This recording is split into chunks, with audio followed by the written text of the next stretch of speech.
Bonjour, ou plutôt bonsoir et bienvenue dans cette vidéo de la Cagouille Céleste où je vous présente l'actualité astronomique et astrologique pour la période du 6 au 13 janvier 2021, soit pour la 4e phase de la 3e lune d'automne. Et oui, c'est là que va s'achever enfin la dernière lunaison d'automne, la 3e lune d'automne, donc le 13 janvier avec la nouvelle lune. Nous entrerons vraiment dans la dynamique de l'hiver. Cette nouvelle lunaison va acter ce qui est dans le thème de l'hiver en lui donnant sa coloration. On va le voir particulièrement glacial. Bon. Dans cette première vidéo, je vais vous parler des spectacles du ciel cette semaine. Donc du 6 au 13 janvier, les jours rallongent le soir un petit peu. Et le matin, pas du tout encore. On est encore au lever du soleil les plus tardifs jusqu'au 8 janvier sous nos latitudes. Globalement, le jour a bien recommencé à augmenter à partir du 21 décembre, mais c'est sur le soir qu'il se décale à cause de l'équation de temps. Je ferai un jour une petite vidéo spécialement là-dessus. Je l'attends la vidéo. Ah, sur l'équation de temps. Oui. Tu as déjà dans l'article l'explication. Une fois qu'on a compris, c'est pas très compliqué.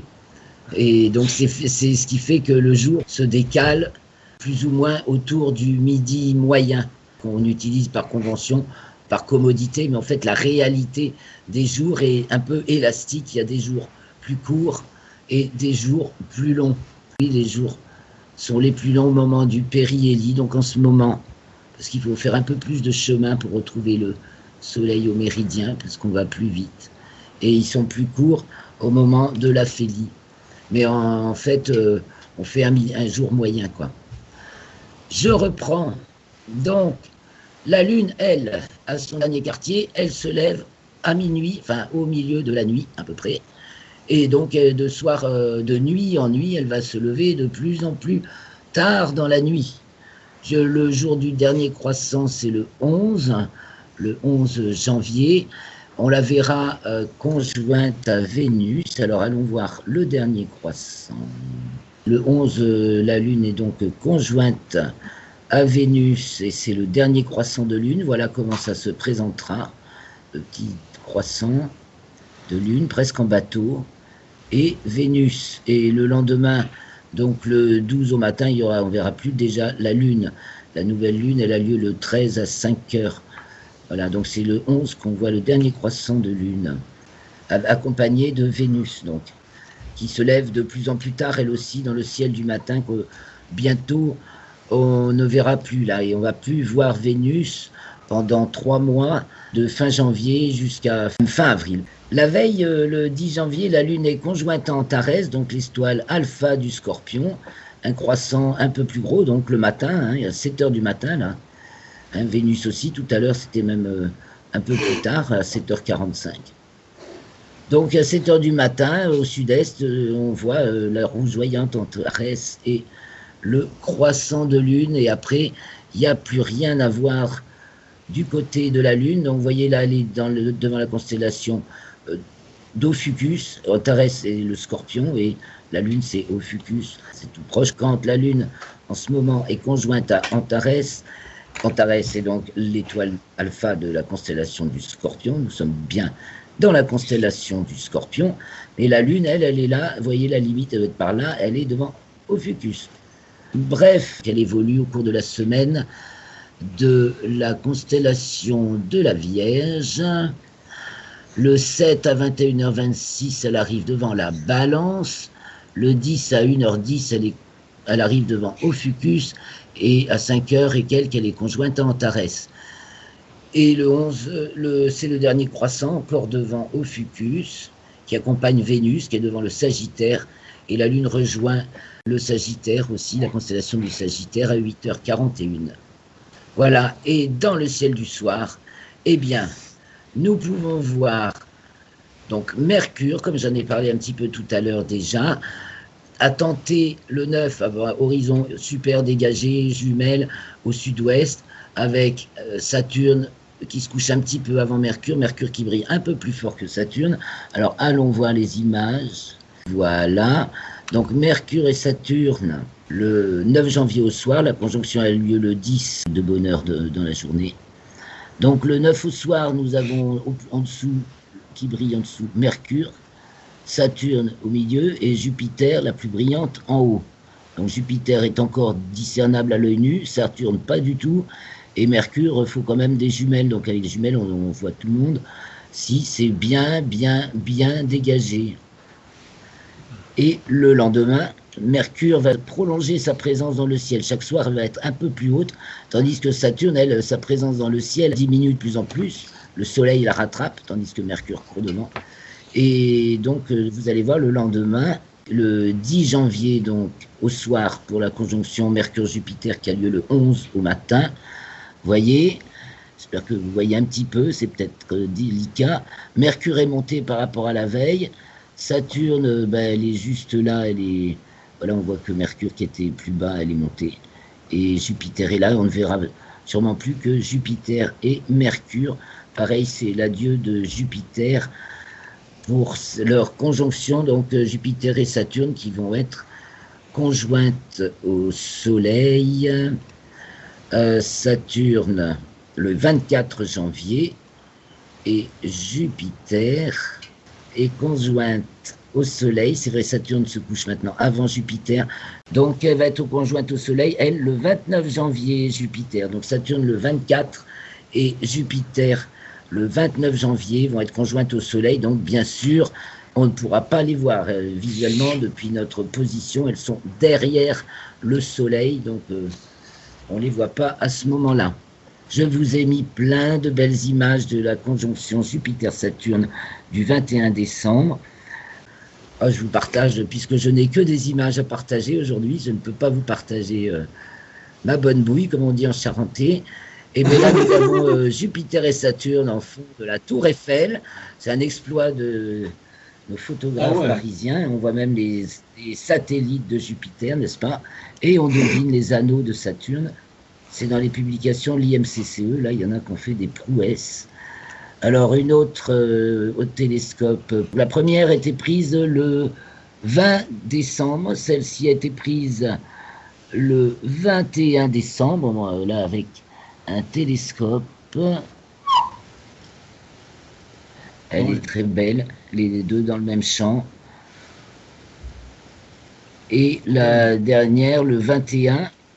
Le 21, oui, la première c'était le 19, ça c'est le 20, et le 21, voici, j'ai regardé cette photo parce que en elle-même, vous allez voir le temps qu'elle s'affiche, en elle-même, elle casse pas des briques, mais voilà, c'est ce qu'on a pu voir le soir du 21, il y avait trop de nuages, et le gars, il a pris cette photo en Corse, elle est quand même vachement bien, quoi, c'était le rapprochement le plus serré. Donc voilà, pour la visibilité des planètes, et pour celle de la Lune, donc à la nouvelle Lune, circuler. Il n'y a rien à voir. C'est même conjonction à Pluton. Donc on fait tout ce qu'on a dit. Il n'y a rien à voir. La nouvelle Lune est conjointe à Pluton. Je tourne la page.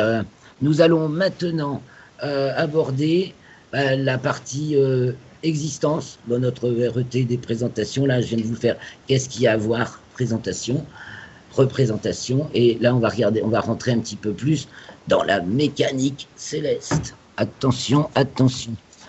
Alors je tourne la page, j'en ai fait deux, et après en partie 3, nous commenterons un petit peu les thèmes de cette période. Alors on va descendre dans l'article au fur et à mesure. Je vous ai mis aussi, je vous partage cette très belle photo prise du Crew Dragon par les astronautes qui sont rentrés de l'ISS au mois d'août au-dessus du Kazakhstan. Et en fait, si vous allez sur le lien et vous cliquez sur l'image, vous agrandissez la photo, vous voyez bien que c'est la Lune, le petit point là. Voilà, pour démarrer. Donc, petit résumé de tout ce qui se passe durant cette semaine avec la Lune, le Soleil, les planètes. Donc la Lune, donc pour cette phase de quatrième phase de la troisième lune d'automne, marque donc les signes de Balance à Capricorne, et comme je l'ai dit tout à l'heure, elle passe de la constellation de la Vierge à celle du Sagittaire.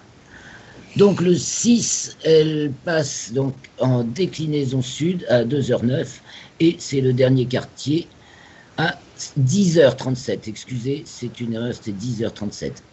Le 7, elle entre dans le signe du Scorpion à 9h52 et arrive devant la constellation de la Balance le soir à 21h26. Le 9, elle entre dans le signe du Sagittaire à 12h14 et elle est au Périgée à 16h36. Le 10, elle arrive devant la constellation d'Ophiuchus à 1h10. Elle est conjointe à Antares à 5h02. Et le soir, elle passe à son nœud descendant à 21h15. Le 11, elle sort des limites zodiacales, c'est-à-dire par rapport au plan de l'équateur céleste, la déclinaison maximale ou minimale que peut atteindre le Soleil. La Lune passe en dessous à 1h26. À 7h15, c'est le dernier croissant, jusqu'à 7h45, on doit pouvoir le voir. Elle arrive devant la constellation du Sagittaire à 8h41, entre dans le signe du Capricorne à 14h29, se trouve conjointe à Vénus à 21h14. Le 12, elle est à sa déclinaison minimale à 9h17, à moins 24,52, moins 24 degrés 52 minutes, en dessous du plan de l'équateur. Et le 13, c'est la nouvelle lune à 5h59. À 8h22, elle est conjointe à Pluton. Et plus tard dans la journée, elle arrive dans la constellation du Capricorne à 16h27. Elle rentre dans le signe du Verseau à 17h43.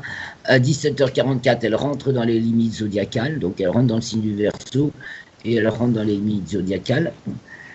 Et elle est conjointe à Saturne pour clore cette sacrée journée à 23h10. Donc vous voyez comme c'est chargé du 10 au 13. Alors, le 10, conjoint Antares, nœud descendant. Le 11, passant hors limite zodiacale. Dernier croissant avec Vénus. Le 12, donc, elle atteint sa déclinaison minimale.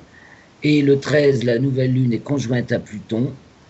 Et en fin de journée, conjointe à Saturne, après être entrée dans le signe du Verseau. Donc voilà pour la Lune. Que se passe-t-il? Bon, le Soleil, lui, est toujours devant la constellation du Sagittaire, dans le signe du Capricorne, donc ça change la semaine prochaine. Les planètes en géocentrique. Donc, nous l'avons vu la semaine dernière, le 6, donc pour le dernier quartier, à 23h03, Mars rentre dans le signe du Taureau, après avoir passé 6 mois, de même 7 dans celui du Bélier, du fait de sa rétrogradation, qui a duré de septembre à novembre.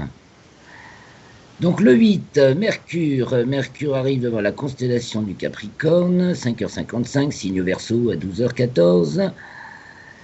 Et le 10, il est conjoint à Saturne à 4h17 et le 11 à Jupiter à 17h19. Donc je vous ai dit, on a vu un peu tout à l'heure comment c'était observable, très délicat, mais que cette conjonction signe en plus cette double conjonction, enfin ou triple conjonction, donc un sacré alignement qu'il est intéressant d'essayer de saisir, parce que là il ne s'agit pas d'observer, il s'agit juste de saisir, marque le début d'une période de visibilité de Mercure, là pour la fin janvier, et la toute fin de visibilité de Jupiter et Saturne, qui nous honorent le ciel depuis le printemps dernier, de plus en plus tôt dans la nuit, et maintenant, elles s'en vont, puisqu'elles vont être conjointes au Soleil.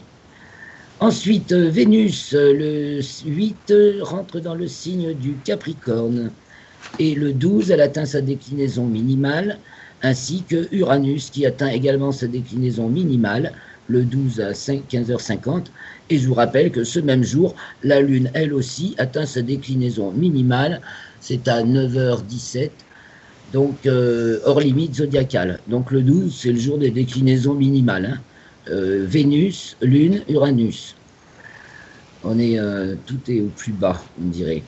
Et Uranus va reprendre son mouvement direct le 14 janvier. Nous n'avons pour l'instant plus aucune planète rétrograde et Mercure va devenir rétrograde le 30 janvier. Donc en héliocentrique, que se passe-t-il? Ah ben, je vous partage cette magnifique photo après. Le 8, Mercure entre dans le signe des Poissons. Le 13, Mercure est conjoint à Neptune, donc pour la nouvelle lune, le 13, à 9h11, Mercure est conjoint à Neptune. Et Vénus est opposée à Mars aussi le 13 pour la nouvelle lune à 23h03. Donc c'est même pas encore à l'heure où nous enregistrons cette vidéo.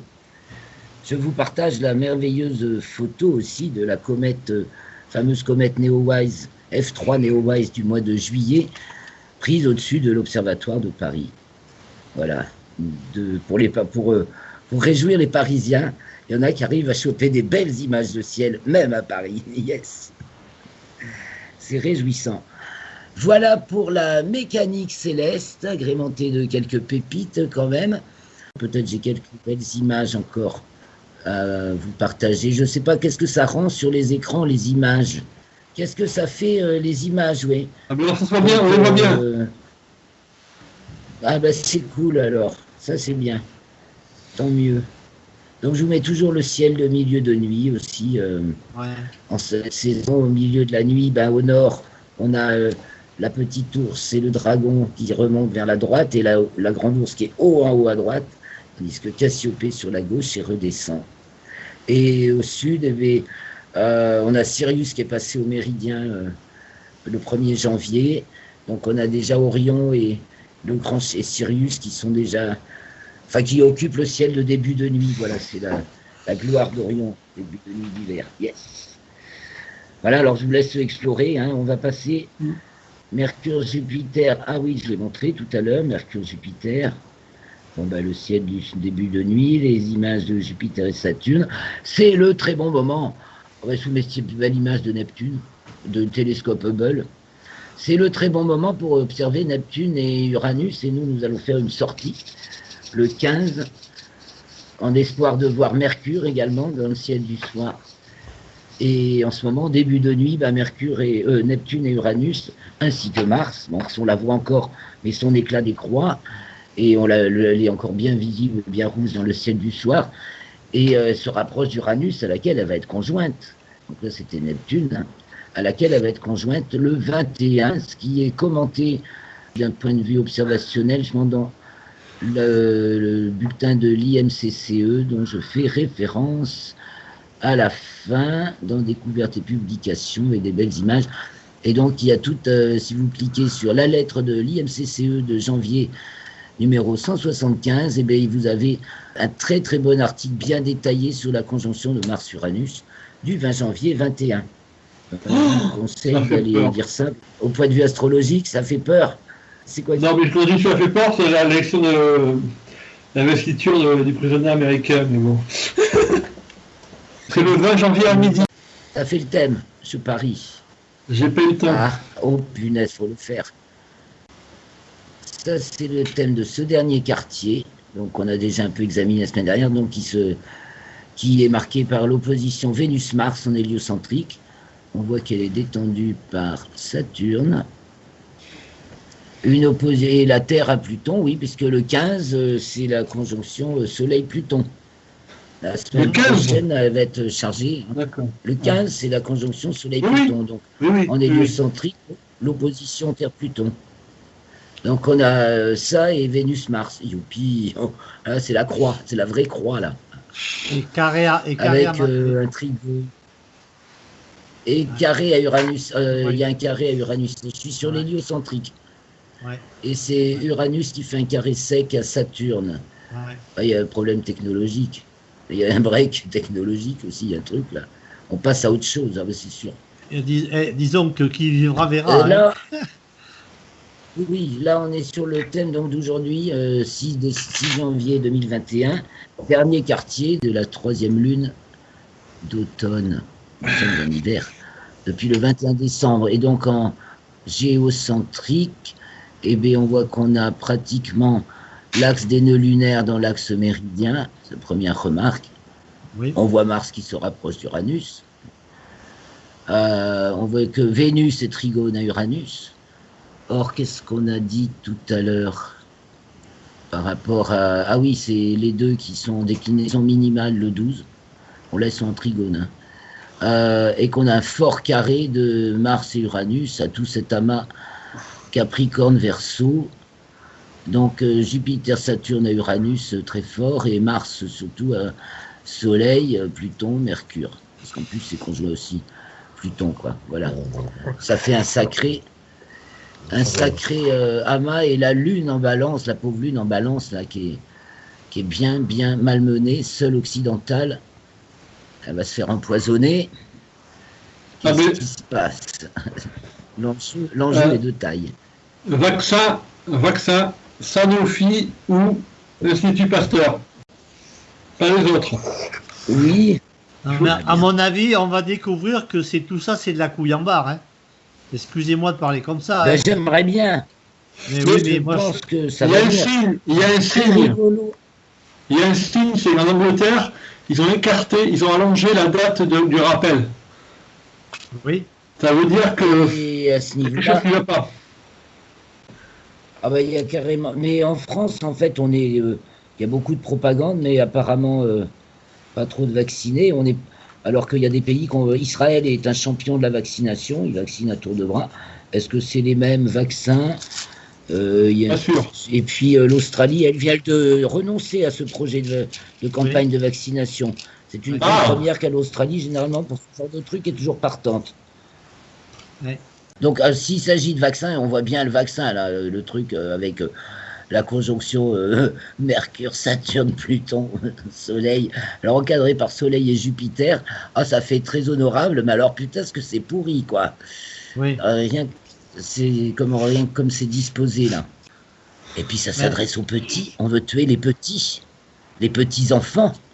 Les petits enfants, l'enfance, est fort exposée. Je veux dire, la Lune en Balance, mais elle est complètement exposée, suspendue à un fil. La vie est suspendue à un fil, on dirait, dans ce thème. Et là, moi, c'est vrai que les jours, à partir du 10, 11, 12, là, entre la conjonction terrestre, place aux lunes, aux nœuds descendants, déclinaison minimale, blablabla, il y a tous les ingrédients funestes, dirais-je. Et quand on voit avec quoi c'est fait, avec Mercure, Saturne, Pluton, c'est des bons ingrédients de recherche, mais en même temps pour la vérité. Hein. Parce que voilà, l'enjeu est celui de la vérité. Mais voilà, ça va sauver la vie, là. Là, la vérité, elle sauve la vie. S'il n'y a pas la vérité qui éclate, c'est la vie qui va prendre une sacrée claque, c'est le moins qu'on puisse dire. Je passe, et alors on voit l'enjeu, puisque nous sommes situés dans l'axe, notre méridien est dans l'axe des nœuds, un peu plus à l'ouest. À relocaliser, il faut demander à notre spécialiste Liliane pour la localisation. Donc le 13 pour la nouvelle lune, qui va donner corps au thème du solstice d'hiver. Sa première peau, en tout cas. Ouais. Maintien du temps, météo. Ah, il n'y a rien au-dessus de l'horizon. Hein. Glurp, tout est nocturne dans le thème de cette nouvelle lune. Mais ça veut dire qu'en météo, la situation se prolonge. Ben, ça va pas vers le chaud, oui, ou du moins ça laisse le champ libre. Alors j'affiche, chercher le thème du Capricorne. Donc le thème du Capricorne, alors on voit que Vénus était culminante, donc elle a une importance particulière. Et fort malmenée par un petit demi-carré, elle n'est pas à l'aise, quoi. En Sagittaire, demi-carré à Pluton. C'est pas chaud, on l'avait déjà dit. Et en héliocentrique, elle était en Scorpion opposé Uranus Taureau, double carré de Jupiter Saturne. Donc il y a un tour de force. On essaie de contraindre, c'est comme ça fait penser en genre de tour de force au plasma contenu. Là, les Chinois qui viennent de mettre au point un tomahawk, donc la fusion nucléaire comme dans le Soleil. C'est ce genre de figure que voilà, le décrit très bien. C'est la force que ça peut avoir, quoi. C'est un champ magnétique hyper fort qui contraint, on peut pas faire ça à l'air libre, qui contraint les atomes et leur fait faire comme dans les étoiles. C'est fou, ça. Bref, alors on voyait, c'est le thème de l'entrée du Soleil en Capricorne, donc le fondement de l'année nouvelle. Hein. avec une conjonction supérieure de Mercure, donc c'était, et la conjonction Jupiter-Saturne. Donc il inaugure vraiment quelque chose de nouveau avec une lune conjointe à Neptune. Donc je reviens sur notre nouvelle lune, c'est elle, voilà. 13, glas, c'est vrai qu'on est... Là, à mon avis, on a des prémices de froid, mais il y a quelque chose de glacial. Alors soit c'est ce vaccin qui sème la mort, soit c'est que justement il fait grand froid, ça calme tout le monde. Et grand froid, quoi, comme on n'a pas vu depuis 1984. Je m'en souviens, il faisait froid. Très froid. Non, 2013. 2013, Claire. Il n'a jamais fait si froid depuis. Il y avait une vague de froid en 2013. Pipi de chat. Il y avait une vague de froid en 2013. Pipi de chat. Que dalle, mais rien à côté, non, du vrai froid. Moins 20 pendant un mois. C'est pas un petit en dessous de zéro pendant une semaine. J'appelle pas ça une vraie vague de froid. C'est du moins 20 pendant un mois. Mais ça nous pend au bout du nez, là. Ouais. Et je te jure, de mon vivant, je ne vais pas avoir l'air trop vieille et trop bête, mais j'ai connu ça l'hiver 84-85. Et ça s'est reproduit un petit peu, je crois, l'hiver. Et depuis, jamais on a eu. Mais oui, en Charente, pendant un mois, ils ont fait du ski de fond comme sport à l'école. Pendant un mois en Charente. Ah, oui, t'as déjà vu ça? Non, jamais. Jamais depuis. Donc voilà, oui, c'est très très froid. Et l'enjeu, on retrouve la France, enfin, entre autres nous, la France, avec sa Vénus Sagittaire en héliocentrique, opposé Mars Gémeaux. Alors là, ça va nous reparler aussi de l'Amérique, peut-être. Oui. Justement, le rôle de la France. Voilà. Ouais. Le rôle de la France en Amérique. Et parce qu'il y a bien une idée de scission, de sécession, hein, et Mars Gémeaux qui parle plus de l'Amérique, hein, du pouvoir américain. Mais il y a des États qui ne veulent pas de l'élection de Biden. Il y a plusieurs gouverneurs qui ne veulent pas de l'élection de Biden et qui envisagent une sécession. C'est ça. Non, moi, ça risque de bouleverser beaucoup de choses. Ouais. Toutes les images déjà sont renversées. Parce que c'est aussi ça, Soleil, Pluton. Alors, nouvelle lune Pluton, avec toutes les images, les miroirs sont brisés. Il y a la brisure qui arrive avec Mars-Uranus. La brisure arrive, donc, et puis Neptune qui entretient toujours un malaise. Hein. Il y a un malaise en 3, il y a un sacré malaise. Mais en tout cas, Vénus est encouragée, soutenue par Uranus, elle a le cœur haut. Le cœur pur, Vénus Capricorne. C'est ça. Ouais, c'est Vénus. Et donc on va elle apporte de l'amour et de la sagesse. Vénus. Ah, drôlement, mais très. Ah, elle n'est pas chaude non plus, hein. Non, bon, elle est Sagittaire en héliocentrique, donc en fait, elle a le cœur chaud, le cœur plein de braise. Oui. Mais dans son comportement, elle est le plus stricte possible, hein, Vénus Capricorne. Ouais, c'est l'amabilité stricte, mais elle est soutenue donc par Uranus, et c'est Uranus, et c'est avec ça qu'on franchit le diurne, puisqu'on est tout en nocturne là. C'est on a une sacrée patate. Bonjour l'énergie puissante et la puissance de l'énergie là. Hein. Et c'est vrai qu'il se passe pas grand chose dans la rue. Hein. Il se passe rien. Il se passe plus rien dans la rue. Ouais, mais bon. Alors si jamais il tombe de la neige, il y a beaucoup d'endroits enneigés déjà.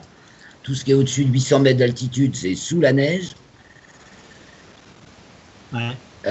Ça va pas aller en s'arrangeant. Il y a du gel là-dedans. Hein. Il y a beaucoup de choses gelées. Ils annoncent un redout pour cette prochaine Ils annoncent un redout, hein, mais peut-être c'est possible. Hein. Mais je sens un peu le redout là. J'ai vu une prévision météo qui datait du 10 décembre. Mois de janvier, de la douceur. D'accord. Bon, pour l'instant, ça a commencé un peu frais. Je dirais pas que c'est. Pour l'instant, on n'appelle pas ça grand froid. C'est température de. Franchement, de saison, c'est. Chez moi, c'est gris autour de 0. Mais bon, il est neigeoté, mais là, il fait 0 et voilà, ça gifle, ça gèle un peu la nuit. Le matin, ça remonte, ça dégèle un peu. C'est beau, c'est gris. À Paris, c'est 3 degrés à peu près en ce moment.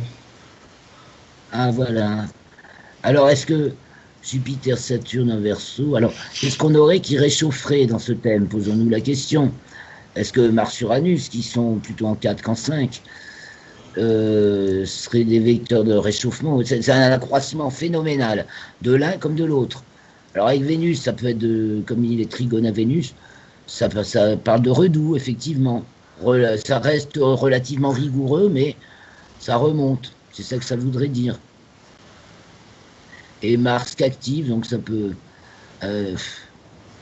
parce qu'il peut y avoir de l'action de réchauffement climatique, hein, ça se pratique toujours. J'y crois pas. On va voir. Est-ce que c'est la nature qui va... Le soleil qui faisait plein de tâches, là, il a depuis 2 jours, il n'en fait plus. 2-3 jours, enfin je sais pas aujourd'hui, mais hier, il y avait une petite pause dans l'activité. S'il n'y a pas de vrai redoux, moi je pense qu'il finira par neiger sérieusement, mais le froid se maintient depuis longtemps et s'il n'est pas chassé, ça risque de finir en neige. Mais bon, c'est bon, on verra. Oui. T'as fait les prévisions pour les... Là, j'ai vu, t'en as posté, t'as fait... J'ai fait mes... T'as fait à partir du 13? Non, j'ai pas fait à partir du 13. T'as fait jusqu'au 13? Oui. Il n'y a pas de planète entre la 11 et la 7. Bah oui, c'est ce qu'on disait, c'est... Voilà. Il n'y a même pas de planète, même ce serait un maintien du temps. Ni en 5, ni en 6, ni en 7, ni en 8, ni en 9, ni en 10, ni en 11, ni en 12. Ça voudrait dire maintien du temps. C'est ça. Donc là, c'est dans la maison des précipitations. Eh ben, elle est bien... Précipitations. Elle est bien chargée. Donc il y a bien quelques précipitations, mais alors il peut y en avoir... oui, ça peut être lourd, hein, ça peut être très très lourd. Et créer des pannes aussi, hein. Ah. Voilà les éventualités qu'on peut voir, les pannes énergétiques. Ouais. Ouais. Mais localement, pour moi, c'est en 1, donc c'est plutôt visibilité. Le ciel reste chargé. D'accord. Et en 12, on a Vénus, Lune, Soleil, Pluton. 12, c'est quoi déjà? La pression. Ça se maintient. Pression, serait-ce à dire que la pression reste stable? À voir. Bon. Oui, il y a de la stabilité avec le Capricorne, ça bouge pas vite, mais Trigone, Uranus, Taureau, c'est des grosses masses. Hein. Oh, c'est des grosses masses, de toute façon, tout ça, ça nous parle de grosses masses. Sauf... Des masses de froid. Bien froid. Pas chaud. Ben oui, globalement, c'est pas chaud, cette Terre. Hein. Ouais. Et Neptune, elle est la maison de l'air, des vents. Des vents chargés de neige. Et l'ambiance reste humide. Ben oui. C'est même un temps à tout faire pourrir. À voir, parce que... Ah, ouais, avec Mercure en Verseau, putain. Ah, mais c'est bien pour ce que Michel disait tout à l'heure, les plans qui avortent. C'est pas mal. Le plan vaccination avorte. Ouais. Ou alors c'est les mômes qui sont avortés. Faut choisir. Bon, j'ai pas ouvert le canard enchaîné, mais je crois que Macron n'est pas content à cause des vaccins. Oui. On n'est pas assez volontaire. Hein. Alors, ouais, on n'est pas volontaire. Mais non, il n'y a pas de volontaire. Personne n'a envie. Hein, on a quand même. Mais là, c'est bien, ça va accélérer. Mais en fait, le renversement, on va peut-être le voir s'acter. Puis alors, le jour... Ah oui, alors, je vous conseille aussi, je retourne sur le site et nous allons, tiens, je suis pile dessus, le tracé de l'animation vidéo du parcours de la Lune, du Soleil et des planètes au cours du mois. Voilà, la Lune au début du mois, voilà. Donc là, ça tourne, ça laisse le temps de se poser. Le temps que ça charge, tant mieux. Vous voyez. Voilà, donc elle avance, elle est devant la constellation de la Vierge, c'est maintenant, dernier quartier. Le 11, elle est conjointe à Vénus. Vous regardez Mars, Uranus qui se rapproche aussi. Hein. Ah ben ça nous laisse un peu de temps. Ensuite, Mercure, Saturne et Jupiter. Elle est conjointe, donc on a tout en même temps. Hein. On a Lune, Mercure, Jupiter, Saturne. C'est le 13-14 qui passe sur Jupiter et Saturne. Mercure est conjointe à Jupiter et Saturne, elle, le 10 et le 11. Donc, c'est donc le premier croissant, là. Et puis, elle avance, elle va être conjointe à Neptune, le 17.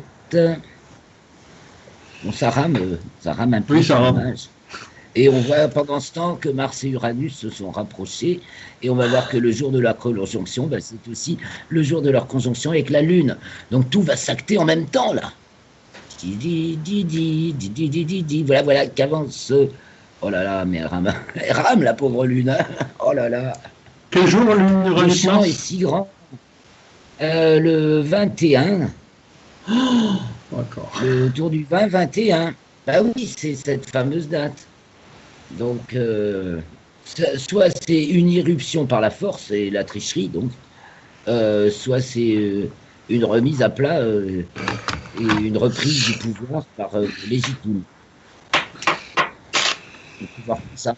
Après, à quoi ça joue tout ces... Le problème des États-Unis, c'est que quel que soit le président, ça va aller mal, quoi. C'est ça, c'est ça. De toute façon, c'est le break. C'est le break peut-être qu'on va voir là s'acter. Ouais.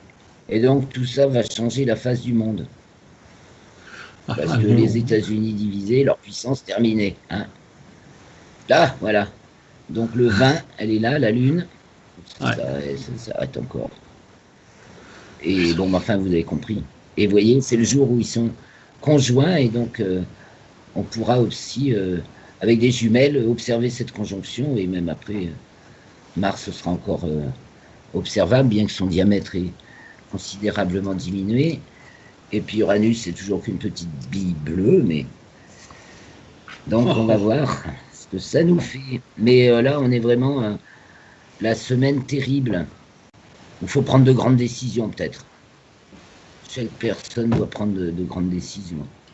À mon avis, c'est pas l'État français qui va prendre les bonnes décisions. Hein.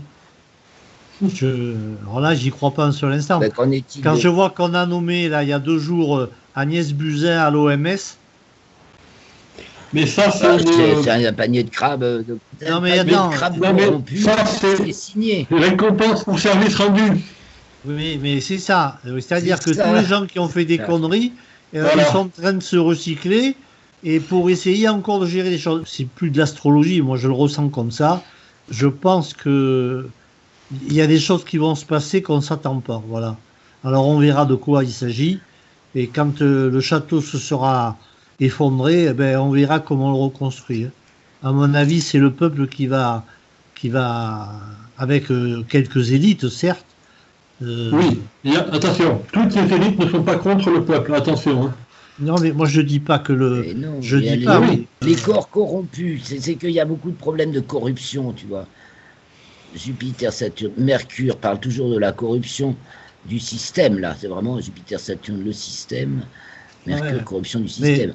Pluton, conjoint à la nouvelle Lune, parle aussi de la corruption du principe même. Oui, mais il y a corruption. Tout ça est nul et non avenu. Il y a corruption des réseaux. Et là encore, la corruption. Hein. Corruption de l'argent. Il y a tellement de corruption, c'est tout est dans tout, quoi. On veut tellement se convaincre que il n'y avait pas de pognon il y a quelques mois et que maintenant on en a sorti à gogo, que à mon avis c'est le déluge, quoi. L'argent coule à flot. Oui, les équipes peuvent. La richesse aucune crédibilité. Et c'est aussi ce qu'on découvre. Oui. Ouais, mais il y a tout un tas d'autres choses parce qu'il y a la puissance et de l'énergie ou même le principe. Hein. On est en Capricorne. Hein. Oui. Cette conjonction sur les nouvelles lunes Pluton, le principe de l'énergie est inépuisable. Et puis, ça peut être oui, voilà, mais là c'est ça peut être l'énergie monétaire, hein, c'est le fluide monétaire. Ouais. Il y a une richesse inépuisable avec Pluton. Parce qu'on touche le principe, il y a de l'intérêt là aussi. Parce qu'on n'est pas obligé de le voir que sur un plan politique. Hein. Oui, non, mais je suis d'accord. Niveau société, la société est malade. La société est malade, voire Neptune en 3 burps. Ça secoue dans tous les sens. Il y a du tangage, il y a du roulis. Si si ta référence c'est les valeurs sociales, t'es mort. Là, c'est pas bien. Bon, ça y est, la Lune finit son parcours du mois. On l'a pas vu. Donc, on aura l'occasion de venir. Ça y est, ça repart dans l'autre sens. Après, ça va tout seul. Voilà, depuis le 1er janvier. Là, maintenant, elle est là. Dernier quartier devant la Vierge. Ensuite, la Balance. Ophiuchus, elle est conjointe à Vénus le 12, à Jupiter-Mercure le 13, et Saturne à Neptune le 17, et enfin Mars-Uranus le 21. Donc, je vous souhaite une très bonne semaine. On se retrouve la semaine prochaine, 17h. Le 13, c'est un mercredi également, puisque nous sommes le 6. C'est la fête des astrologues, je vous le rappelle, le 6. Au début, là, il n'y a rien qui se passe, tout se passe en dessous, il ne se passe rien dehors, quoi. Et puis là, effectivement, il y a le premier quartier va s'acter quelque chose dehors. Lune et conjonction Lune-Mars-Uranus. Mais alors, ce sera assez dur. Oh oui, mais c'est violent. Hein. Et que dit la pleine lune? Eh bien, confirme. Mars-Uranus. Ouais. Opposé Uranus, c'est la Soleil, planète. conjoint à Jupiter, Saturne. Ouais. Toujours le malaise qui fait le malaise. Et Vénus est conjointe à Pluton, sans aspect-là. Mais j'ai peur qu'on perde beaucoup de gens. Mais bon. Ça n'a pas l'air que la pleine lune, climat difficile. Et dernier quartier, c'est une opposition Lune-Mars sur la ligne méridienne. Yes. Là, c'est combatif, là. Hein. Là, ça se bagarre, là. C'est peut-être en parole. Des principes qui s'affrontent, des grands plans qui se confrontent. Mais bon, je suis allé trop loin. Hein. Bon, allez, on revient au 13. Et on se dit au revoir. Au revoir. Ok. Donc, mercredi 13. Mercredi 13 janvier 2021, rendez-vous à 17h. D'accord. Sur le lien que je vous enverrai. Ciao et merci. Merci d'avoir suivi cette vidéo. Et à la semaine prochaine, mercredi 13 janvier 2021, à 17h, sur le lien que je vous enverrai. Ciao, ciao. Parfait.